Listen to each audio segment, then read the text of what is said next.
नमस्कार बच्चों, मैं दामोदर शर्मा एक बार पुनः आपके समक्ष एक नए बिंदु के साथ हाजिर हूँ। हमारा जो आज का विषय चल रहा है वह चल रहा है कक्षा 10वीं का पाठ ऋतु वर्णन और जिसके कवि है सेनापति जी। सेनापति जी ने हमने सेनापति जी द्वारा वर्णित वसंत ऋतु, ग्रीष्म, वर्षा, इन सब ऋतुओं का अध्ययन किया और इनका अध्ययन करने के बाद में हमको ये भली प्रकार से समझ में आ गया होगा कि सेनापति जी ऋतु वर्णन के क्षेत्र में काफी आगे है और ऋतु वर्णन जितना अच्छा सेनापति जी ने किया है शायद ही कोई कवि इतना अच्छा कर पाए। अब देखिए यहां पर जिस ऋतु का वर्णन करने जा रहे हैं सेनापति जी, वह करने जा रहे हैं शीत ऋतु का।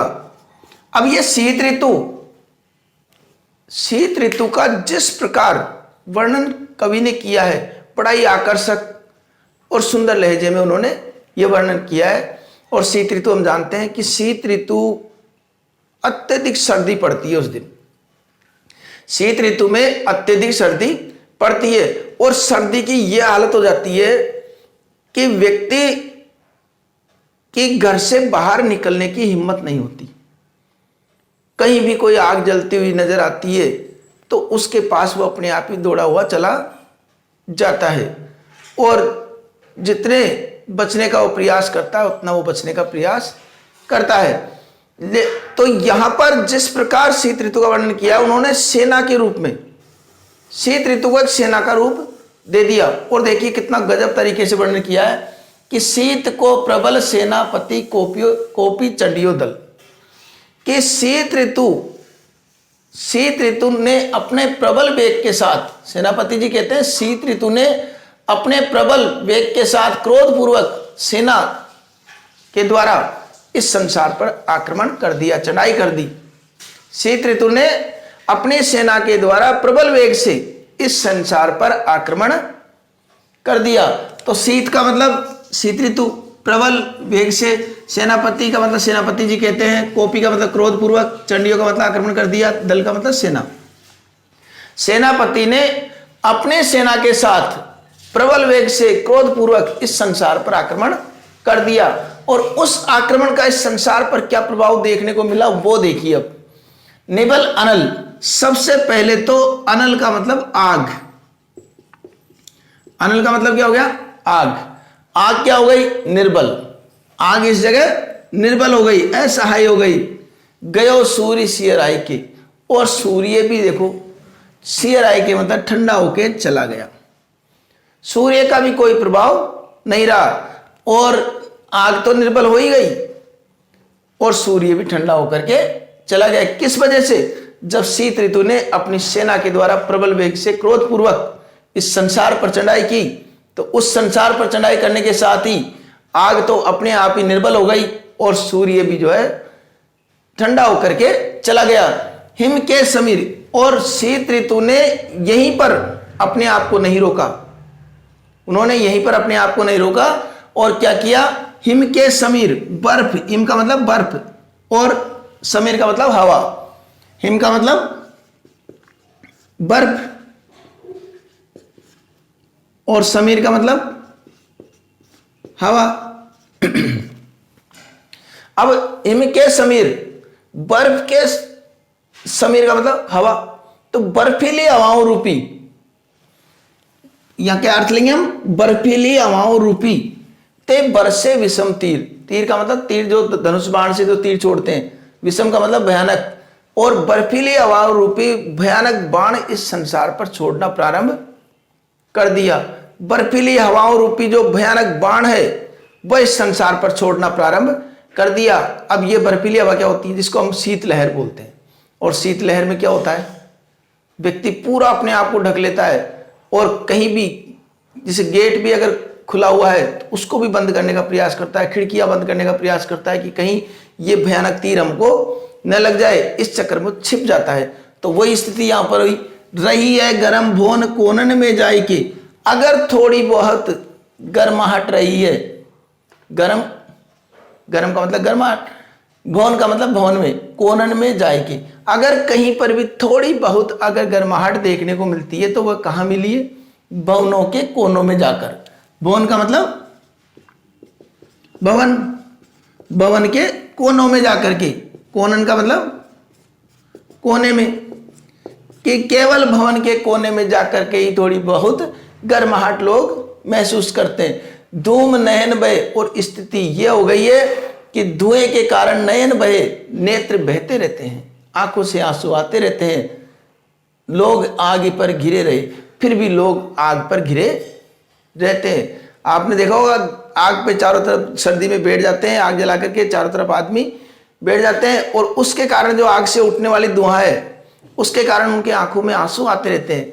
आंसू आने के बाद भी कोई उठ के जाता हुआ देखा कि नहीं, मैं आग पे धुआं निकलती है उससे मेरे आंसू आते हैं, मैं तो आग के पास नहीं जाऊंगा।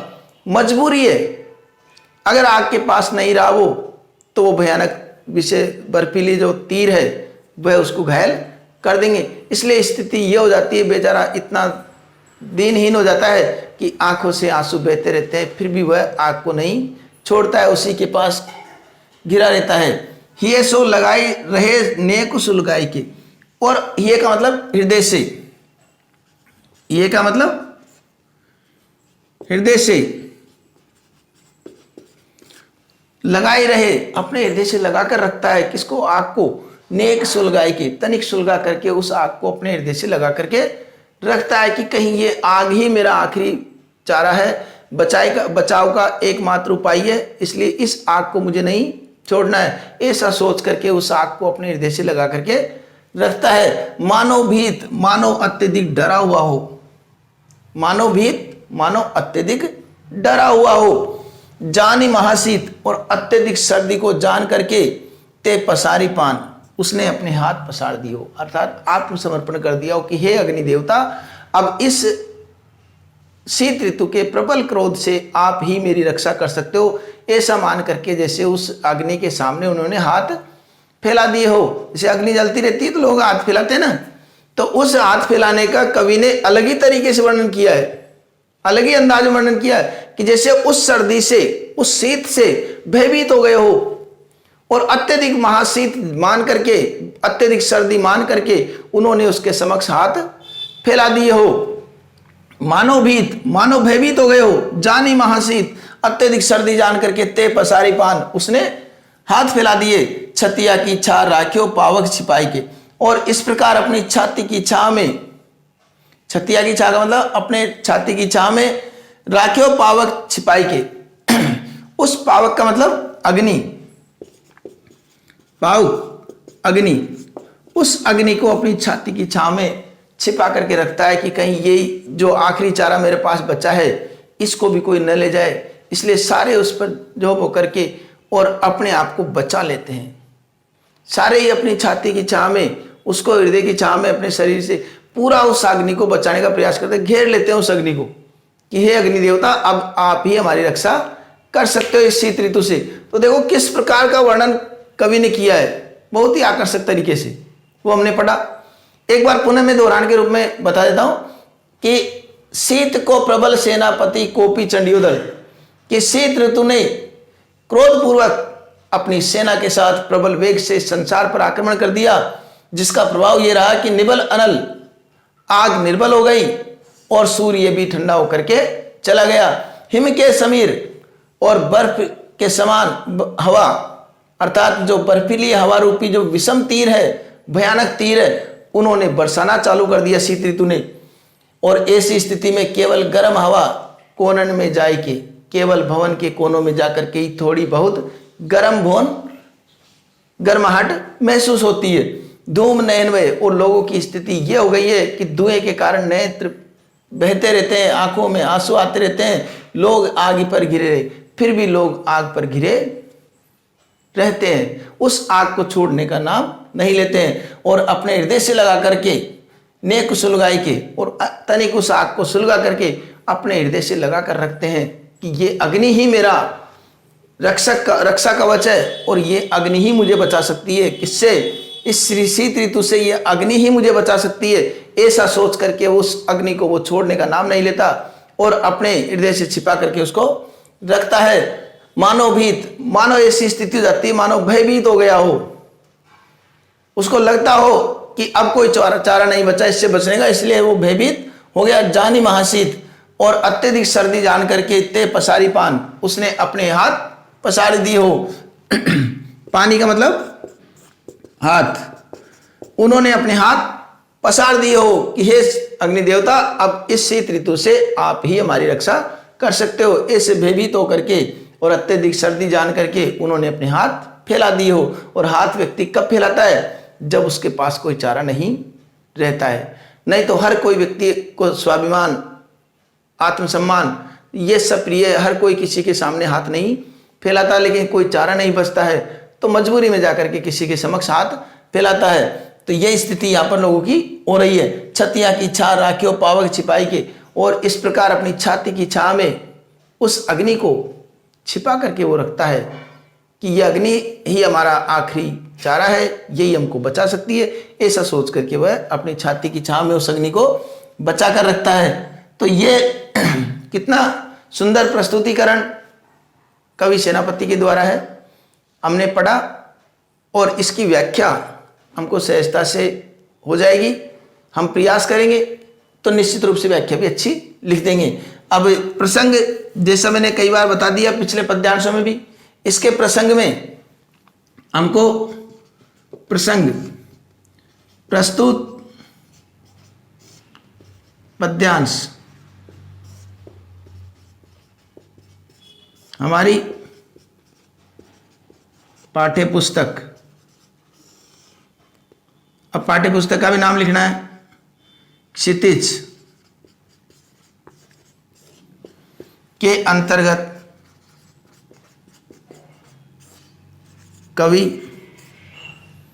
कवि शिरोमणि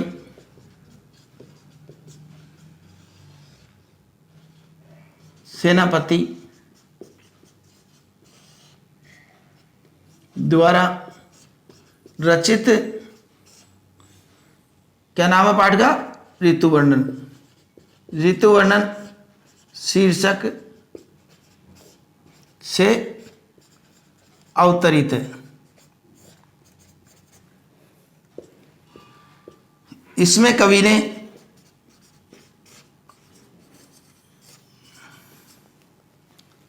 शीत ऋतु का वर्णन किया है। ठीक है, व्याख्या में इस प्रकार लिखनी है, वो व्याख्या मैंने बताई उस प्रकार। शीत ऋतु का, सेनापति जी शीत ऋतु का वर्णन करते हुए कहते हैं कि, और हमारी व्याख्या प्रारंभ कर देनी है। व्याख्या जैसे मैंने बताई उसी प्रकार हमको लिखनी है। अब विशेष का बिंदु आता है। अब आपको पता लग गया होगा इतने सारे वीडियो देखने के बाद में कि विशेष का बिंदु भी इसमें बहुत महत्वपूर्ण विषय रहता है। इसको लिखना हमारे लिए बहुत आवश्यक है। तो विशेष में इधर लिख देता हूं। विशेष में हम प्रथम लिखेंगे भाषा कौन सी है? ब्रज भाषा। हमने देखा कि ये ब्रज भाषा, सेनापति जी के प्रत्येक पद्यांश में हम भाषा लिखी थी ब्रज भाषा। तो हमको एक बिंदु तो सबका कॉमन है कि ब्रज भाषा लिखनी है। दूसरी कवि छंद, ये भी सेनापति जी के प्रत्येक पद्यांश में कवि छंद में ही लिखा गया है, इसलिए कवि छंद का प्रयोग किया गया है। ब्रजभाषा का प्रयोग, ये प्रयोग शब्द भी लिख सकते हैं। ठीक है, मानव भीत महाशीत उत्प्रेक्ष अलंकार,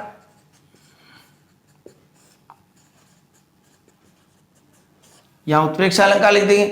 अब फिर एक जो चौथे नंबर पे आता है वह इसमें किसका वर्णन किया, उसका सुंदर चित्रण हुआ। किसका? शीत ऋतु का बहुत ही सुंदर चित्रण हुआ है। और भी लिखना चाहे तो एक चीज और आती है इनके पद्यांशों में कि संस्कृत निष्ठ शब्दावली का प्रयोग, तत्सम तद्भव, यहां लिख सकते हैं तत्सम तद्भव शब्दावली का प्रयोग